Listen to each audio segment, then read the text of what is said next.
The Battle of North Cape, December the 26th, 1943.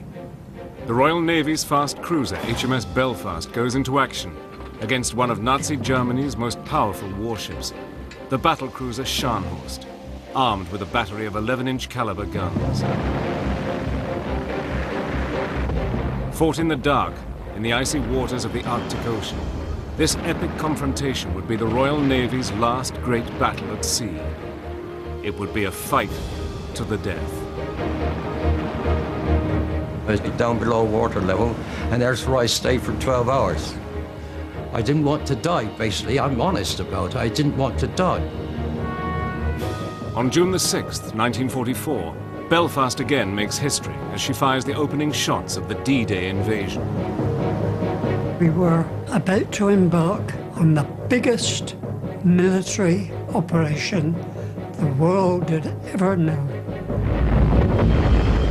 Using archive film and colour reenactment, Battle Stations goes on board HMS Belfast to reveal the inner workings of a big gun warship in World War II.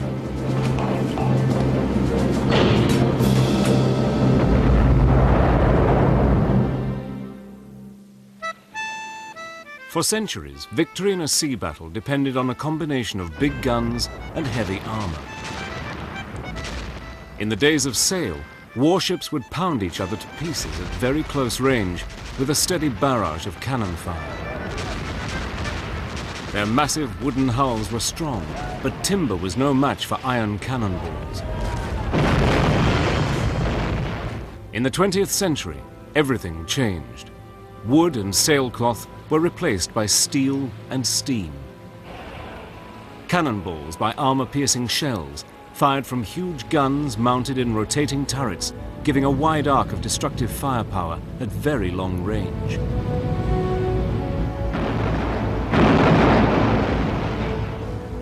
The battleships were fearsome weapons, but their size and weight limited their flexibility. Their chief role was to act as a deterrent, the ultimate expression of sea power.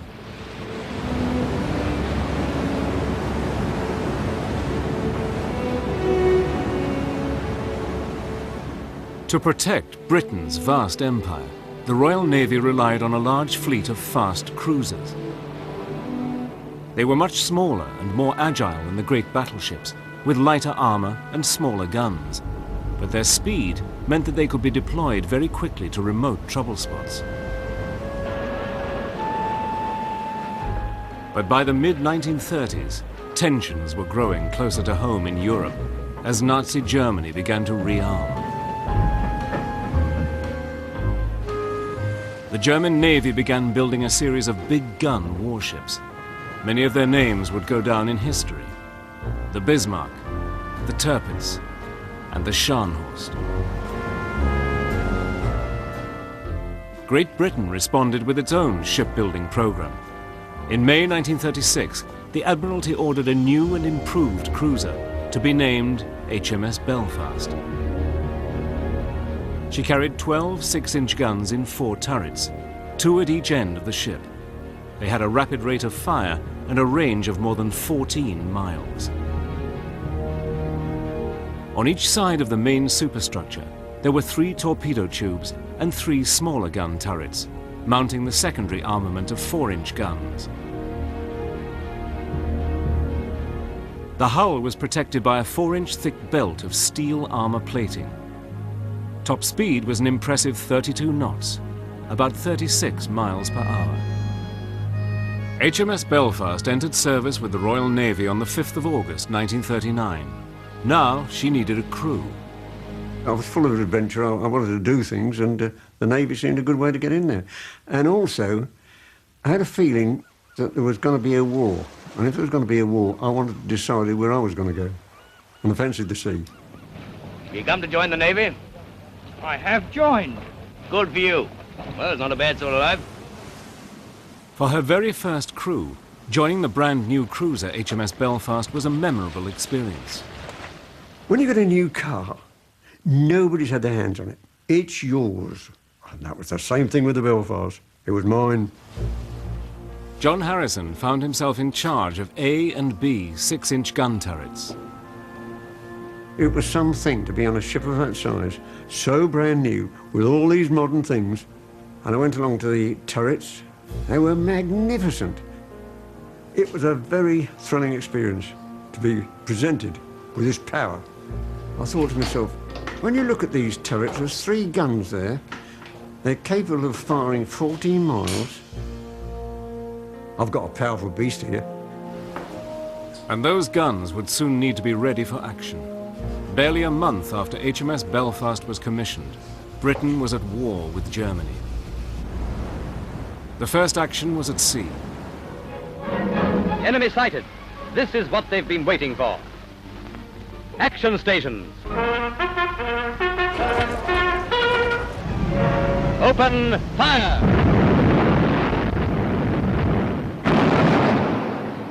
HMS Belfast immediately joined the home fleet and began patrolling British waters in search of German ships. But on November the 21st, 1939, disaster struck. Suddenly, the lights went out. A terrific thud. I thought my head had shrunk in my shoulders.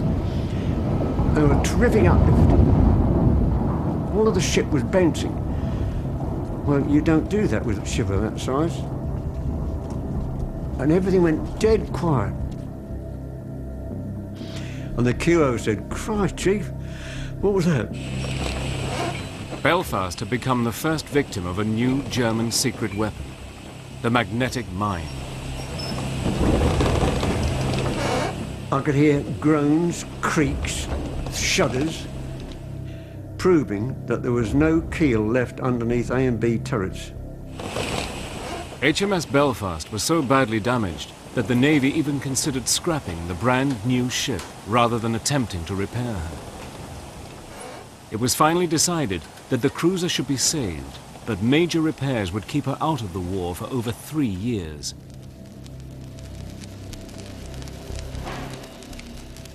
During Belfast's long refit, huge advances were made in the new science of electronics.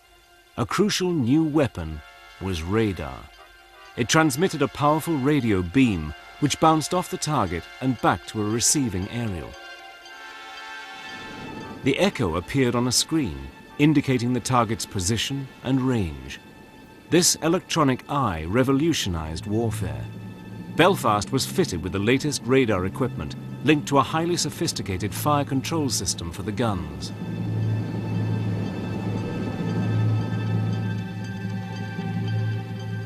Control towers mounted high on the ship located and tracked the target by radar.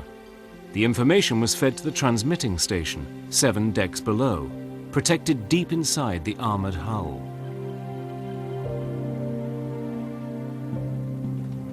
Here, the training and elevation settings for the guns were calculated using a complex mechanical computer, the Admiralty Fire Control Table.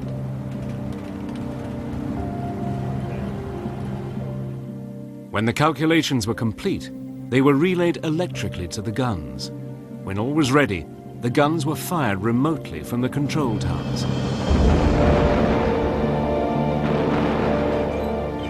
In November 1942, with her complex refit finally completed, Belfast emerged as the Navy's largest and most powerful cruiser. And this time, luck would be on her side. Belfast was about to earn her place in history.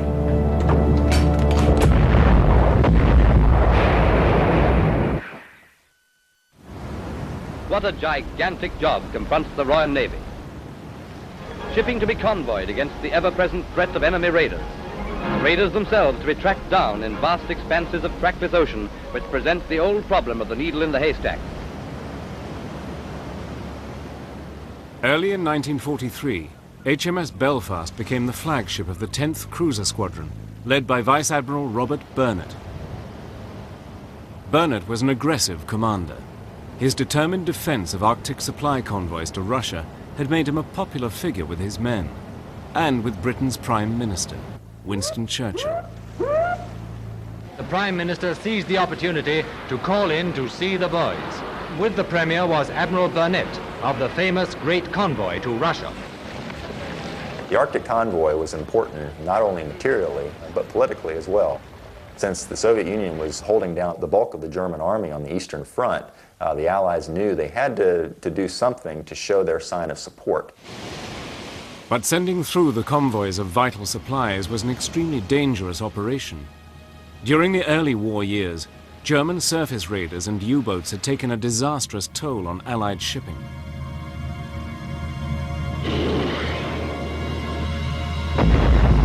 On one Russian convoy, 2 out of every 3 ships were sunk.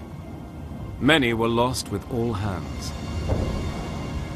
Yet in spite of all the hardships, sailing this cold and unforgiving ocean could be an inspiring experience. It's the vastness of the ocean that gets you. And there are 45-foot waves. You see these great, huge green hills coming towards you.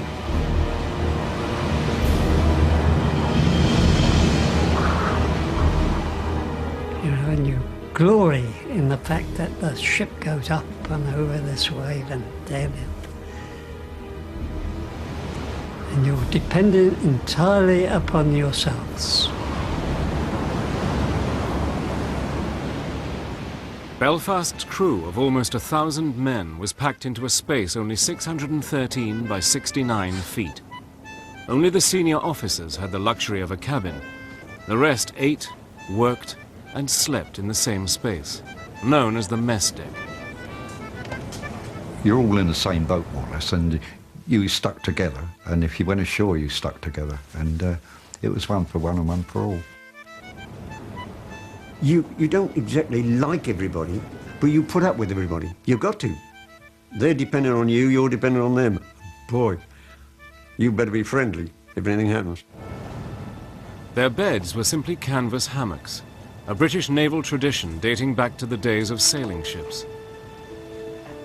The awkward process of getting into a hammock was the first skill every British sailor had to master. Hands on a bar a bit higher than what your hammock was slung and just swing yourself in. You had to stay across both ends to keep the hammock from folding up. Once you get into it, you get the roll of the ship and it swings you off to sleep, and it's such a comfortable sleep too. If the ship was at sea and you were swinging to and fro, you would have to disturb the man in the hammock next to your own if you were about to get into it. Hammocks were only that much apart. The beating heart of the ship was its engine room, situated deep down below the water level and protected by the armor plating. For the engine room crew, the deafening roar of the engines and the ever-present reek of fuel oil made this one of the most uncomfortable and claustrophobic places to work on the whole ship. One of the things all personnel do when they join the engine department is to make sure they know the precise position of every valve, every means of shutting off a source of power in the dark, and with the ship sinking possibly. Most personnel in the boiler rooms didn't expect to survive if the ship was badly damaged. Up on deck, the greatest enemy was the cold. In heavy weather, the flying spray hitting the steelwork could instantly freeze into a sheet of ice, encrusting the whole ship. It turned the rolling and pitching deck into a deadly skating rink. It seized winches, sealed up doors, and jammed guns. If allowed to build up, the weight of ice could unbalance the whole ship. Deckhands spent long hours in sub-zero temperatures, hacking away the sheets of ice.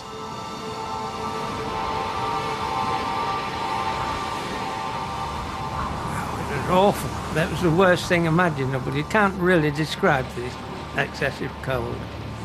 If you hadn't worn gloves, if you touched anything metal, you lost your finger ends, your fingertips. Absolutely dreadful. There's no other word for it. If you can imagine a ship ploughing through icy cold water in an Arctic gale, in the half-light that existed for quite a bit of the day, with the knowledge that if you fell over the side, you'd had it. There was absolutely no hope whatsoever of rescue. The Arctic convoys were the worst possible conditions.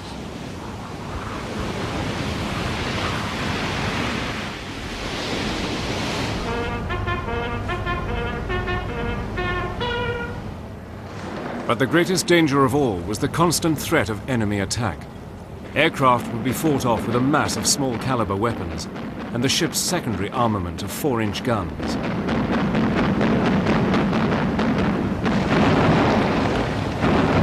The shell just reached a certain point on the barrel and up would come the breech real quick. And you had to double your fist up and push it home because you'd have lost your finger ends if you pushed it flat. Made a hell of a crack, those guns. It deafened me. There was no thought of getting rid of the old shells after the gun had discharged 2 big brass shells. You were rolling all over the floor and treading on them and falling and... oh dear. A hostile ship would be engaged by Belfast's main armament. Packed inside each heavily armored turret, a crew of 26 men manned the 3 6-inch caliber guns.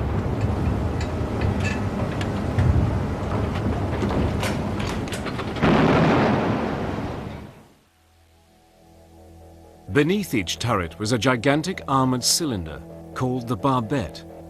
It supported the 175-ton revolving structure and protected the system of hoists which fed ammunition to the guns. At the very bottom of the ship, the magazine supplied the explosive charge, a bag of cordite that could hurl the shell some 14 miles. One deck up, the shells, each weighing 112 pounds, were loaded onto separate hoists, which delivered them to the turret, where a series of moving trays fed them to the guns.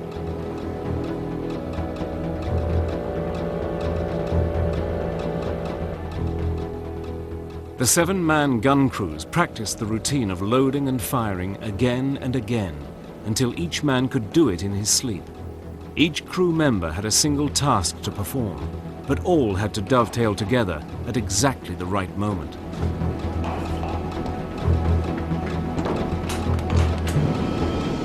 Shell off the hoist and down to loading tray. Breech open. Swing shell to breech and ram home. Cordite charge off hoist, out of case and onto tray. Ram home charge, close breech and set fuse. Elevate gun to firing position. A good gun crew could do all this in less than 8 seconds.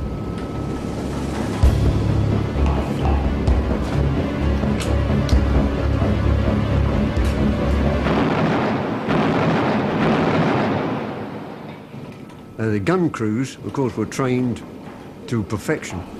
The rate of fire was quite intense. Now you can imagine the pandemonium in there. Organised chaos sums it up. But they all knew exactly what they've got to do, where they've got to be, and how they've got to do it.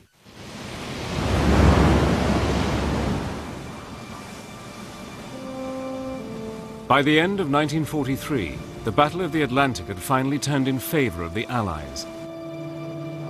As the number of Allied merchant ships safely crossing the Atlantic increased, so did the pressure on Germany's naval commander-in-chief, Grand Admiral Dönitz, to stop them. His U-boats were being hunted down and sunk in ever-increasing numbers.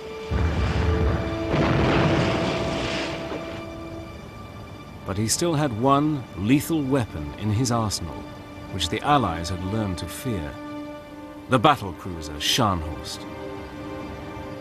Based in Norway, she was well positioned to launch a surprise attack on the Arctic convoys to Russia. And she had the firepower to single-handedly wipe out an entire fleet of ships with her 11-inch guns.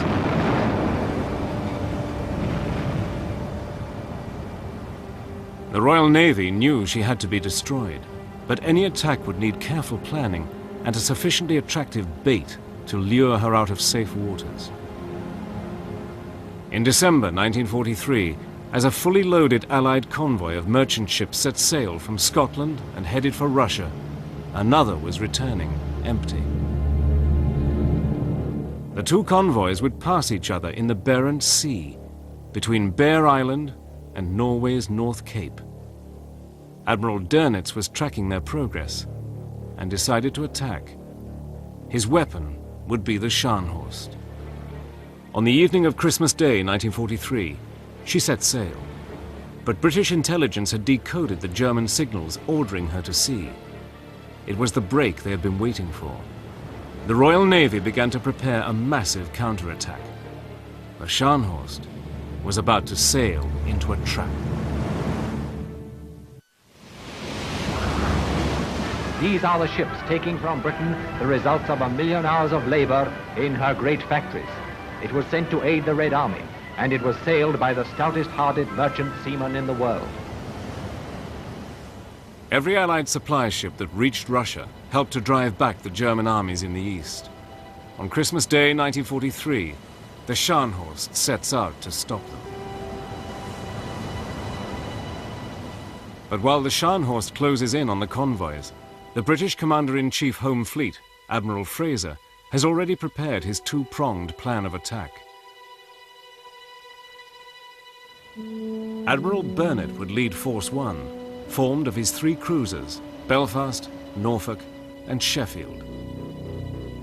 As the Scharnhorst closes in to attack the convoys, Burnett's cruisers will intercept her and drive her back into the path of Force 2, led by Admiral Fraser's own battleship, the Duke of York. At 44,000 tons, Duke of York was one of Britain's biggest and most powerful battleships. She was armed with 10 14-inch guns. But although bigger and better armed than the Scharnhorst, she was slower by about 4 miles per hour. A small but vital difference.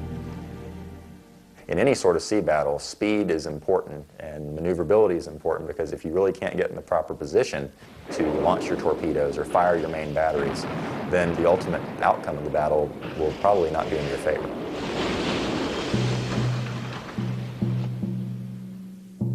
As he headed out into the open sea, the Scharnhorst's commander, Admiral Bay, had no idea that the British had decoded his signals, or that news of Scharnhorst's departure had been relayed to Admiral Burnett on HMS Belfast. Admiral Bay was sailing straight into the trap. It'd be Christmas Day. Admiral Burnett spoke on the tannoy to say there was 50-50 chance of meeting the Scharnhorst tomorrow. It had put to sea, and he wanted us all to say a few words of prayer. So that, for a start, put a fear of God into us. He apologised for not having a Christmas dinner.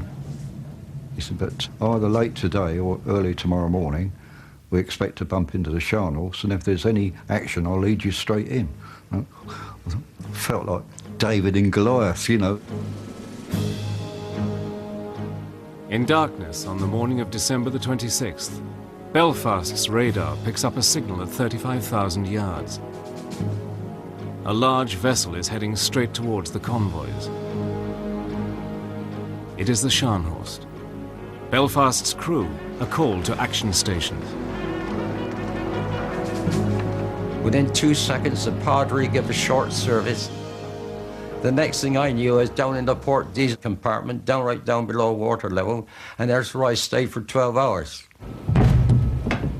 When you go into action, you close all doors and sculls, and they've got to be shut tight, because they're going to be watertight, because it would be danger to the whole ship if one door was left open, it got flooded. With each man at his battle station, the crew of HMS Belfast prepared to go into action. At any moment, the huge guns of the Scharnhorst could be turned on the cruisers, but her radar had failed to detect them. Under cover of darkness, they closed to 13,000 yards and opened fire.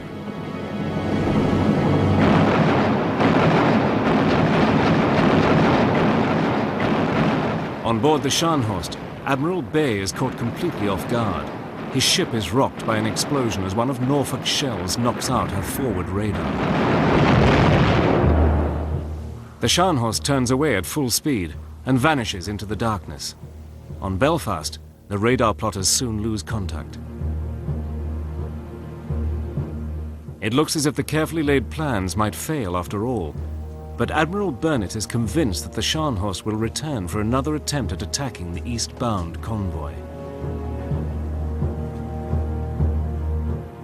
Rather than search for the Scharnhorst, he orders his cruisers to continue screening the convoy and waits.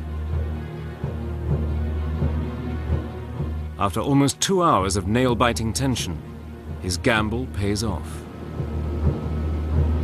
Belfast again picks up the Scharnhorst on radar as she closes in once more to attack the convoy.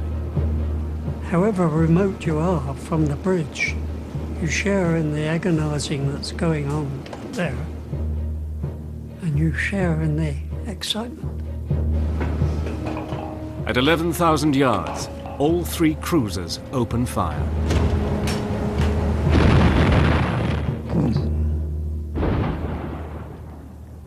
Good, they've started.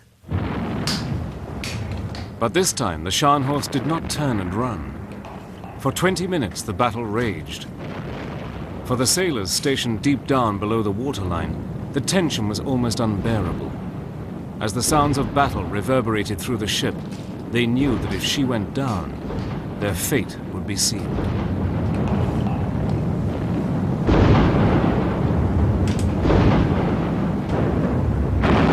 There's 3 decks down below, and there's 3 escape hatches above, all shut tight, and it was a bit scary, really. When these armour-piercing shells came over, which were 11-inch, you could hear them hit the water and go ping right along the keel, you know. Any minute now. At the very bottom of the ship, Larry Fursland's lonely battle station was at the diesel generator which powered 2 of the 6-inch gun turrets. The most worrying thing to me was I was isolated for 12 hours. I was down there on my own. I didn't want to die, basically. I'm honest about it. I didn't want to die. Suddenly, the engine's cooling pump failed, and it began rapidly overheating. At any second, it too would fail, knocking the turrets out of action. Luckily, there was a fire main with a fire hose all rolled up. So I eventually undone that. Just long enough it was. I got that hose, light out, come down the hatch, down on the deck, and up, and I put it on the bypass. Using a fire hose, Larry fed cooling water to the engine. At last, the temperature began to drop. I gradually opened up on the valves until I got the temperature down, and I run like that for 12 hours. If that diesel generator had gone off the board, it'd have been 1 or 2 triple turrets out of action. Larry's quick thinking kept the turrets working and would later earn him a medal, one of many awarded that day. During the 20-minute battle, Belfast's gunners loaded and fired hundreds of 6-inch shells. The Scharnhorst continued to return fire, and Norfolk was badly damaged, losing a gun turret and 9 men killed.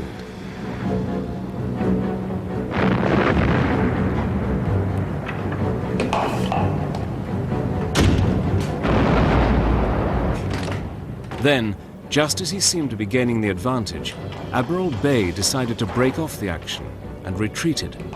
Against all the odds, the 3 cruisers had saved the convoy.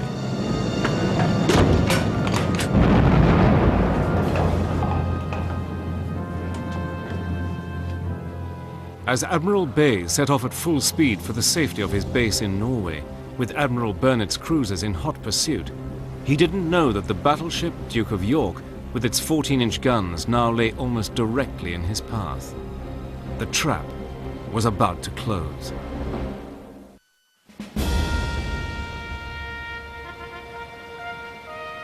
As darkness fell on the afternoon of December the 26th, 1943, the German battlecruiser Scharnhorst was heading south at full speed for the safety of her base in Norway.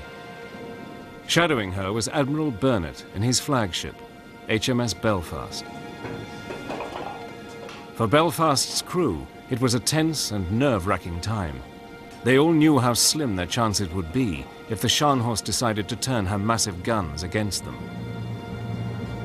Late in the afternoon, the chase reached its climax, as Scharnhorst was intercepted by the British battleship Duke of York.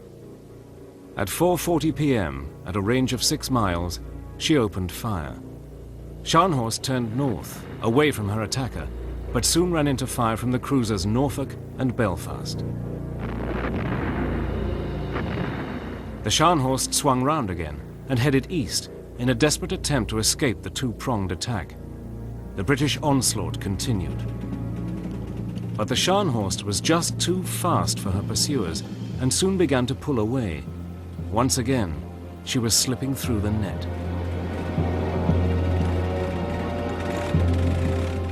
Then, at extreme range, one lucky shot exploded in the Scharnhorst's boiler rooms. Her speed began to drop, and the British Commander-in-Chief, Admiral Fraser, ordered his fast destroyers to close in and launch a torpedo attack.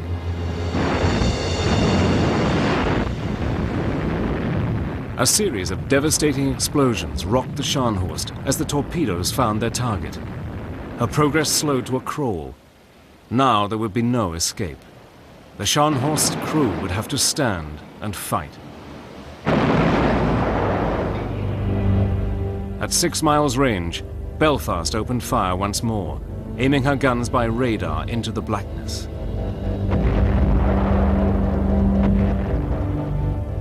Within half an hour, the Scharnhorst had been pounded into a blazing inferno. From his battle station high up in the radar plot, George Burridge was one of the few members of Belfast's crew who actually witnessed the final moments of their enemy, the legendary Scharnhorst. We then saw the Scharnhorst completely engulfed in flames. A terrible sight when you think about it. And, yeah, very memorable. I can see it now. It's a tremendous sight when you see a ship of that size with that number of people on go down. It's unbelievable, quite frankly.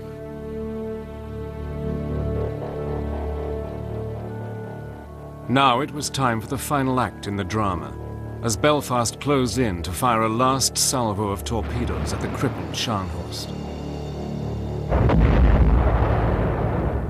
At 7:45 p.m. on December the 26th, Belfast's radar plotters watched as the Scharnhorst's blip dwindled away and vanished from the screen. The message was broadcast throughout the ship. Scharnhorst has sunk. And when it was actually sunk, a smell came down the ventilation trunkings of oil fuel, one of the foulest smells in this world. And my thought was, poor devils. That's how I felt. Swimming in oil fuel. Can you imagine it?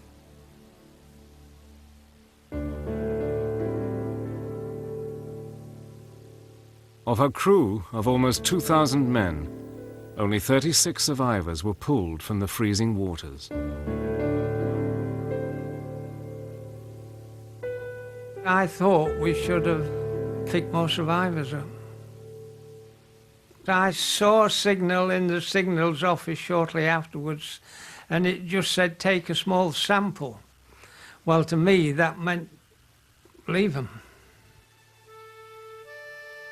For Belfast's crew, victory was tempered by an understanding of what those final moments must have been like for the German sailors. He's only a sailor, just like you. So you don't feel any hatred. Well, at least I don't believe sailors do. They're seasick just the same. Of the Scharnhorst crew of officers and men, 36 were rescued. These are the only survivors. A bitter defeat and a superb victory for these men of the British Navy. It's a matter of survival. It is either they go down or you go down, because naval tradition being what it is, the ships fight until it goes down. There's no question of surrendering or giving in or turning away. You fight until the end. Not a very clever situation, you might think, but that's the way the Navy does it. So we achieved what we went after. And no regrets for those that got killed, of course. None at all. No, it's just another enemy ship sunk. Good-o. It wasn't me. That's the theory. It was him. Heartless? That's what we're trained for. It had been a Christmas the men of HMS Belfast would never forget. Their ship had played a key role in the first modern sea battle, a battle fought mostly in complete darkness, depending entirely on the new science of electronics. But the first was also the last, as centuries of naval tradition were swept away.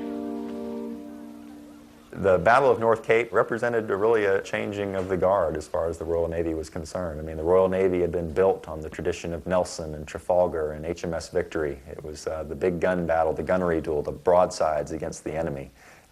Yet North Cape represented really a passing of those traditions. It was the last big gun engagement in which the Royal Navy was involved.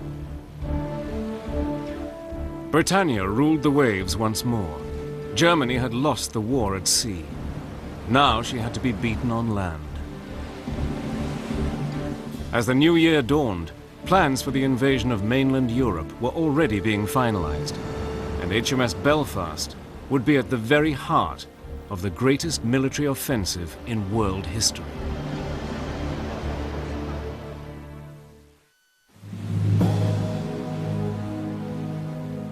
Early 1944. At sea, the German battle fleet has been defeated. It looks as though the big gun battleships and cruisers of the Allied navies are no longer needed. But one final task remains. Their massive firepower will now play a crucial role bombarding German forces on land. By late spring of 1944, plans for the D-Day invasion of mainland Europe were in place. Warships like HMS Belfast would protect Allied troops during the critical early stages of the invasion. The first few hours of any invasion against a beachhead are pivotal, because if the enemy is able to bring reinforcements up, it can really turn back the assault troops or really throw them back into the sea. German troops that may have been able to influence the battle on the beaches were just prevented from getting there because of the big gun ships like Belfast. On the evening of June the 5th, 1944, a vast armada began crossing the English Channel to the Normandy coast. Among the leading ships was the cruiser HMS Belfast. The Admiral told us that we were about to embark on the biggest military operation the world had ever known. The success of this tremendous undertaking depended vitally upon the naval bombardment that would precede the assault of ground forces.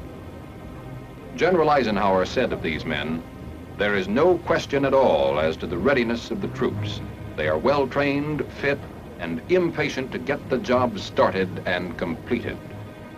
Going up the English Channel, we were actually threading through in daylight these hundreds and hundreds of vessels, all in straight lines, and these silent soldiers.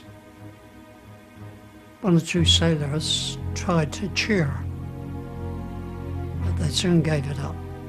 The soldiers were absolutely quiet, and we went on and on through these ranks until it got dark.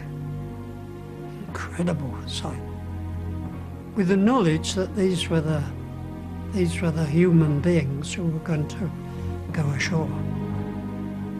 At 5:30 a.m. on June the 6th, 1944, HMS Belfast fired the opening shots that launched the D-Day invasion.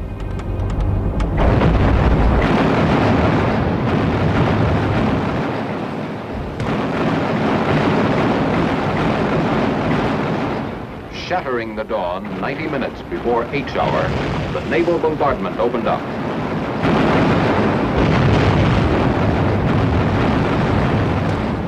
Rapid-firing cruisers like Belfast were the ideal weapon for coastal bombardment.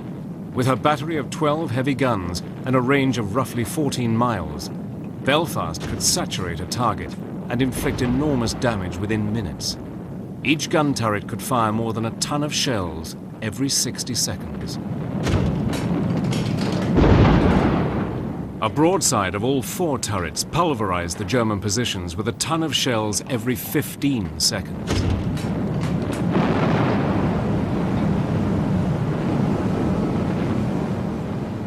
My action station was the after engine room, and realizing that history was being made, I gathered the stokers and the petty officers, and that's the actual expression I used.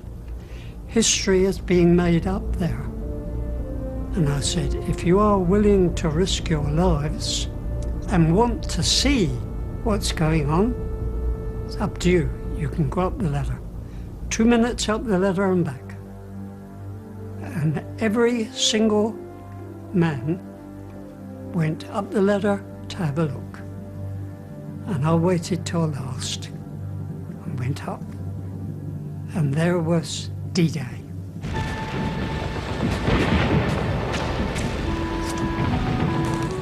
Every picture I see reminds me of that 2 minutes, looking at these hundreds of vessels and the men jumping into waves 5 feet high, the bodies on the beach, the confusion on the beach. Yes. We saw D-Day.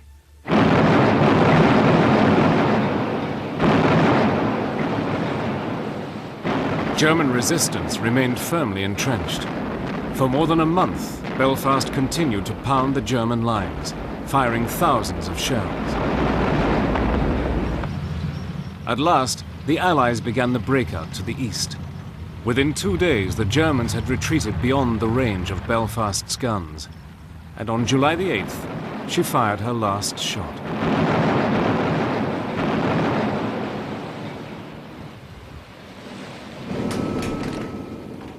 She returned to England with her gun barrels worn out, but her task was finished.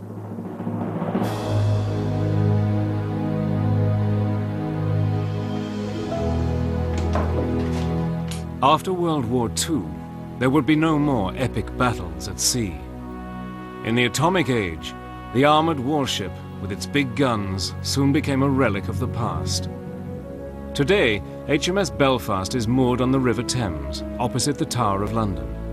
She is preserved as part of Britain's Imperial War Museum, the very last survivor of the Royal Navy's big gun armored warships. They are no more. The dear old Belfast remains, and may she float alongside the jetty on the Thames for the next 50 years.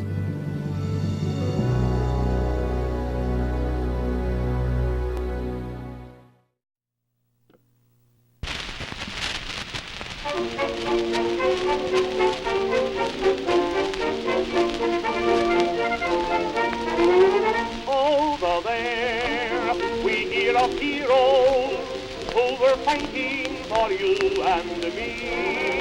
Everywhere we see our soldiers decorated for bravery. We're mighty proud of them, you bet, but don't let that make us all forget. On the sea, we've other heroes too. On the sea, our sailor boys in blue, with destroyers, submarine and lawyers. They've been tried and true. God bless them. Now the war is over there. We'll have to take our hats right off to Jack. Though the army is the clover, 'twas the Navy took them over, and the Navy will bring them back.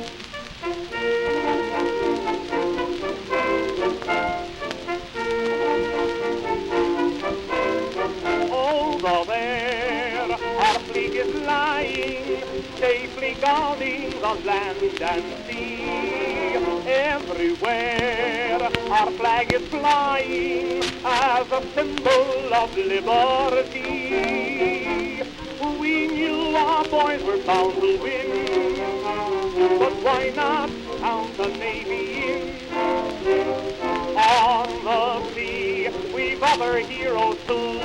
On the sea, our sailor boys in blue, with their swift destroyers, submarine annoyers, they've been tried and true. God bless them. Now the war is over there. We'll have to take our hats right off the jack. Though the army is the clover, 'twas the Navy took them over, and the Navy will bring them back. On the sea, we've other heroes too. On the sea, our sailor boys in blue, with their swift destroyers, submarine annoyers, they've been tried and true. God bless them. Now the war is over there. We'll have to take our hats right off the jack. Though the army is the clover, 'twas the Navy took them over, and the Navy will bring them back.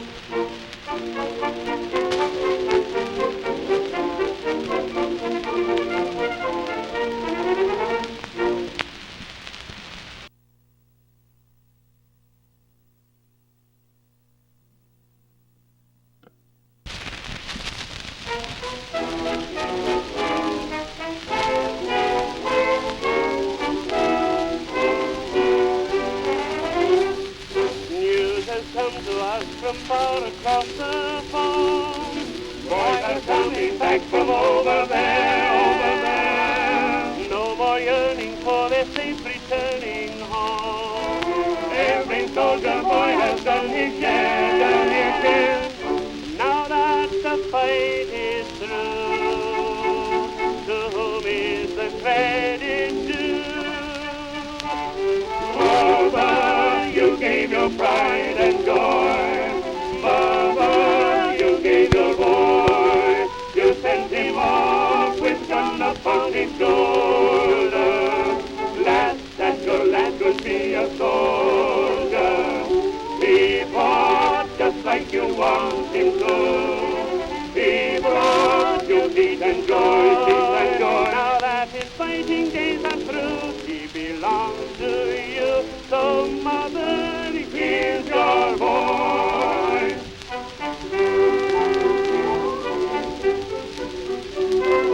We are proud of every mother soldier's son, those who answer to their country's call. They are better men today for what they've done, and we owe a debt of thanks to all.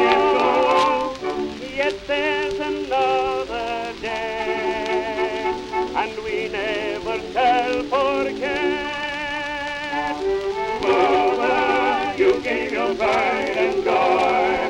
Mother, you gave your boy. You sent him off with gun upon his shoulder. Glad that your lad would be a soldier. He fought just like you want him to. He brought you peace and joy, peace and joy. Now that his fighting days are through, he belongs to you. So mother, here's your boy. Mother, you gave your pride and joy. Mother, you gave your boy. You sent him off with gun upon his shoulder. Glad that your lad would be a soldier. He fought just like you want him to.